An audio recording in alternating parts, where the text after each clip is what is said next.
সালমান শাহ বেঁচে থাকলে বলিউডকে পেছনে ফেলতো বাংলাদেশ, এমনটাই বলেন অহনা। বাংলাদেশে সালমান শাহ থাকলে বাংলাদেশের ইন্ডাস্ট্রি বলিউডের চেয়েও এগিয়ে যেত বলে মন্তব্য করেছেন অভিনেত্রী অহনা। এক সাক্ষাৎকারে তিনি এই মন্তব্য করেন। সালমান শাহ ইস্যু সম্প্রতি আলোচনার পর থেকে অনেকেই দেশের এই ক্ষণজন্মা অভিনেতাকে স্মরণ করেছেন।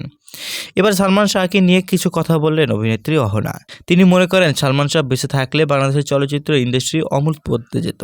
সালমান শাহকে এখনও নকল করা হয় জানিয়ে অহনা বলেন, সালমান শাহ যদি থাকতেন তাহলে বাংলাদেশের ইন্ডাস্ট্রি বলিউডের চেয়েও এগিয়ে যেত। কারণ একটা ছবি সবসময় সামনে আসে, শাহরুখ খান, গৌরী খান, সালমান শাহ ও তার ওয়াইফ।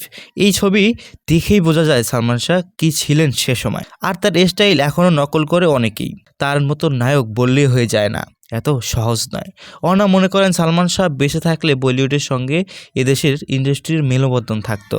তিনি বলেন, চিন্তা করেন তো সালমান শাহ, শাহরুখ খান একসঙ্গে মুভি করলে কি হতো। বাংলাদেশের আর্টিস্টরা গিয়ে বলিউডে অভিনয় করতেন, বলিউডের আর্টিস্টরা এসে ঢালিউডে অভিনয় করতেন। তাই হতো, কিন্তু তা হচ্ছে না, আর কোনোদিন হবেও না।